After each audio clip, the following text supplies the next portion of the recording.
The diagram below shows a sketch of the graph of y is equals to x squared plus 3x plus 2. So this is the graph, okay?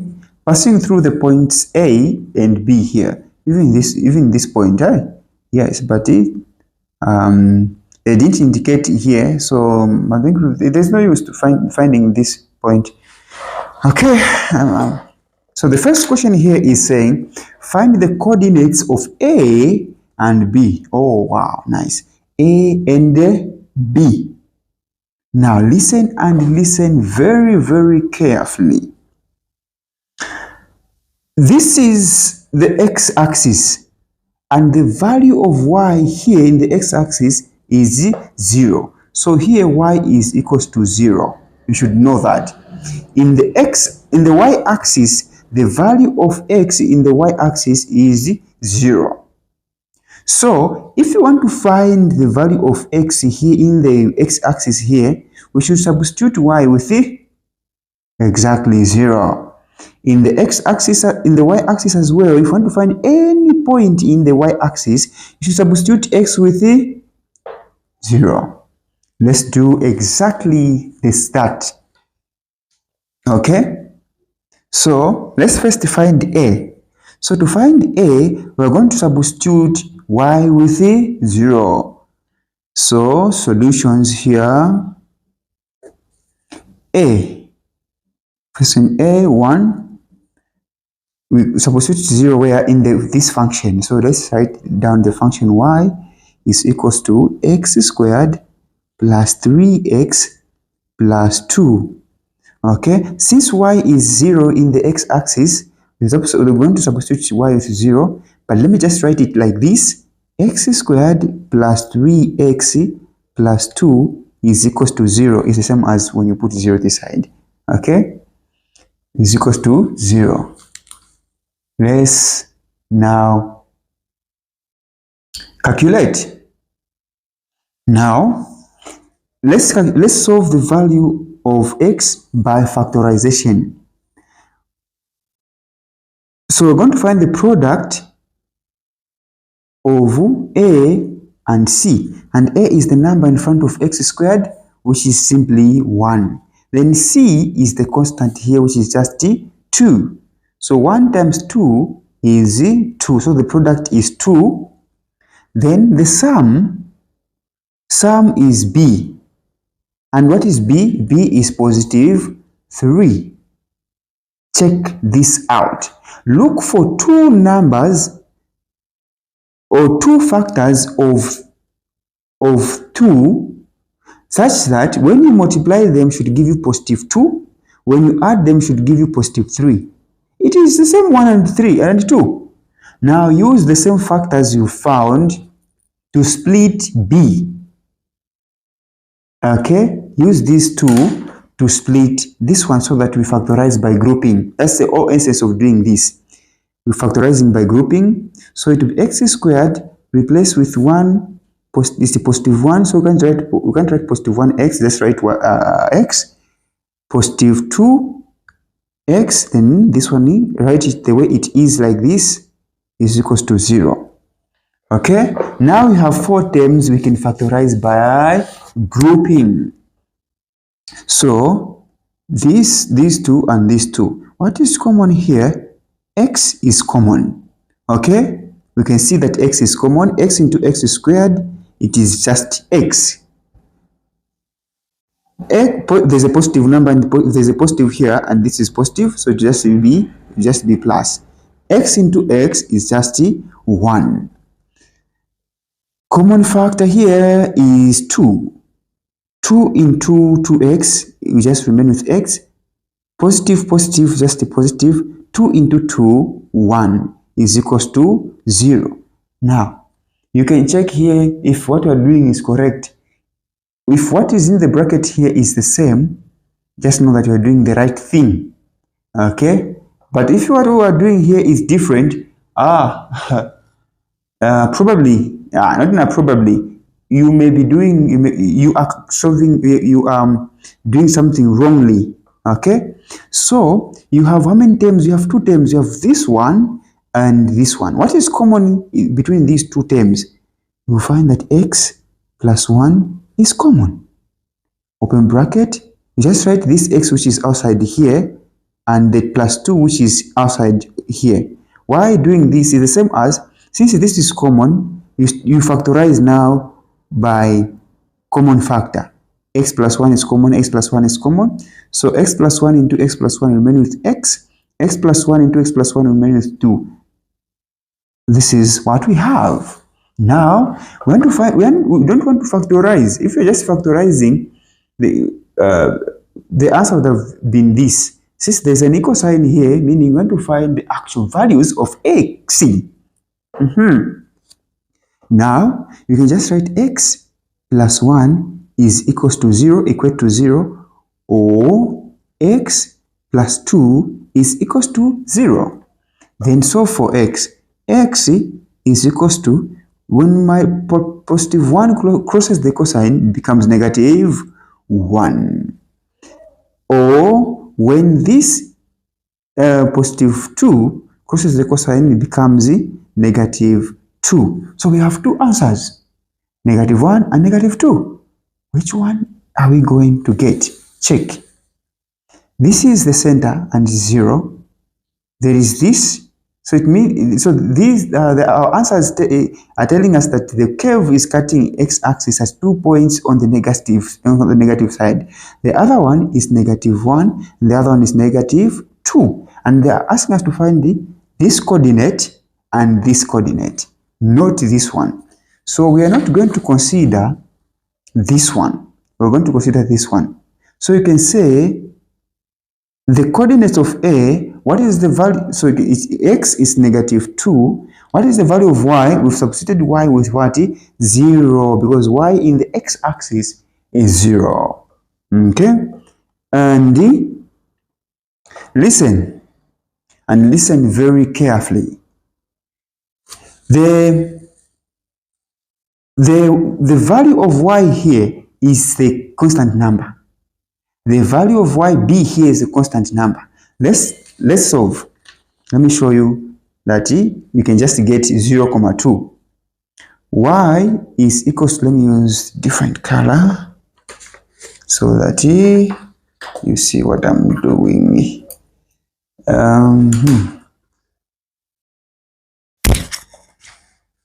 Where's that pen? Okay, it's okay. Let's proceed. Y is equals to x squared plus 3x plus 2. Remember, we're finding b.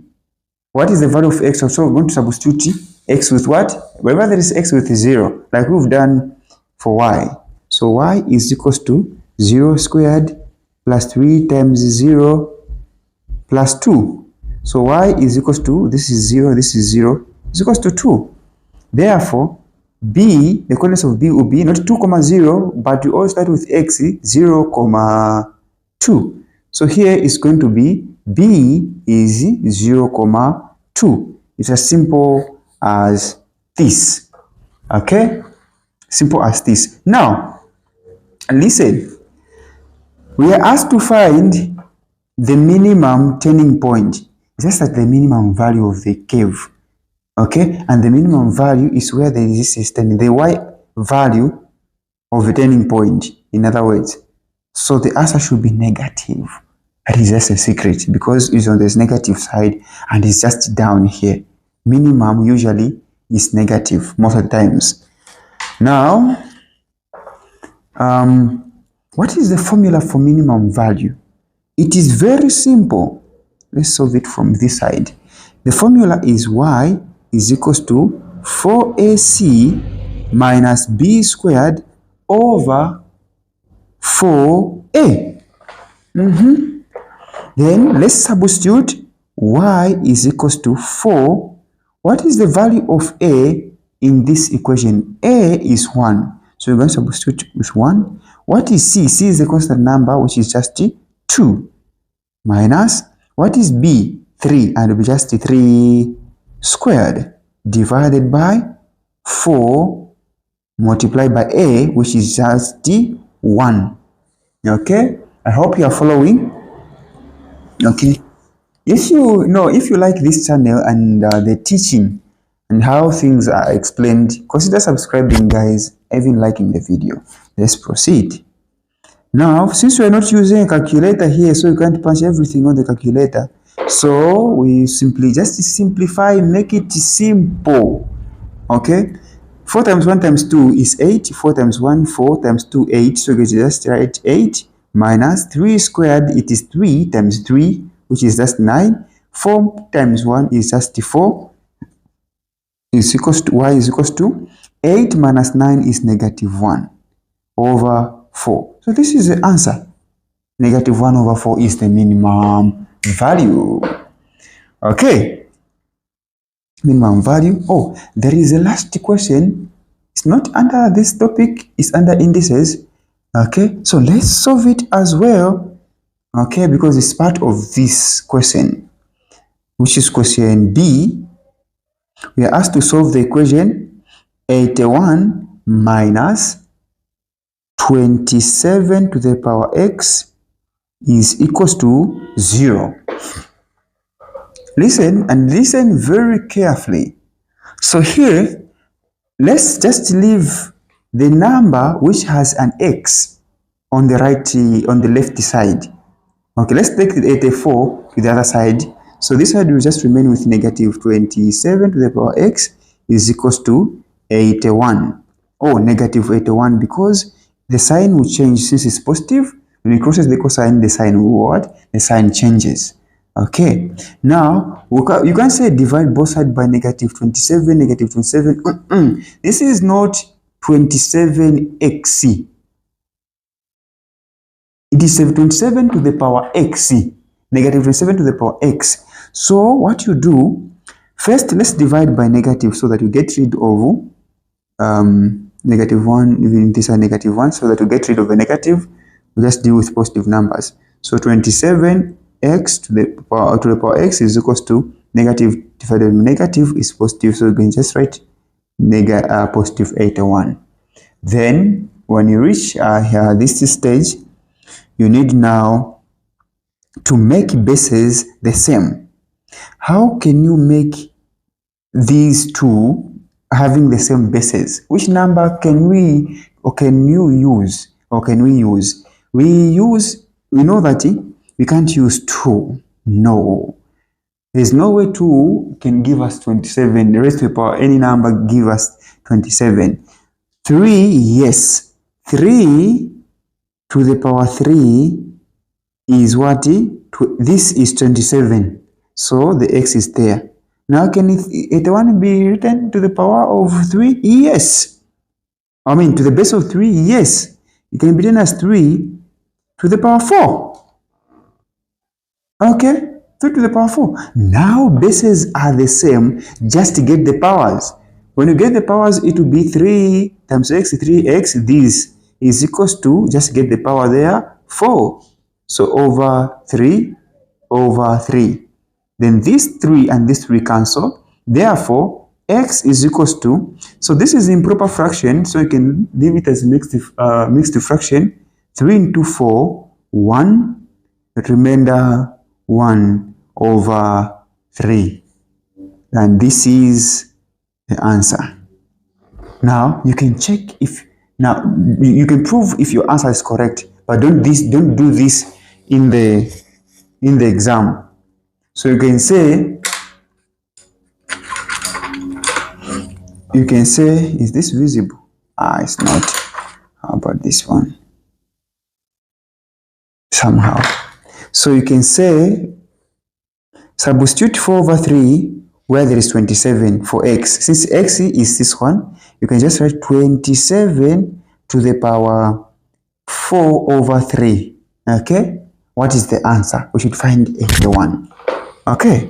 So, remember what I usually say, that if a base is raised to a fractional power, the denominator of the fraction becomes the root. So it will be the cube root of 27 to the power 4. Which number, when you multiply itself 3 times, it should give you 27. It is 3.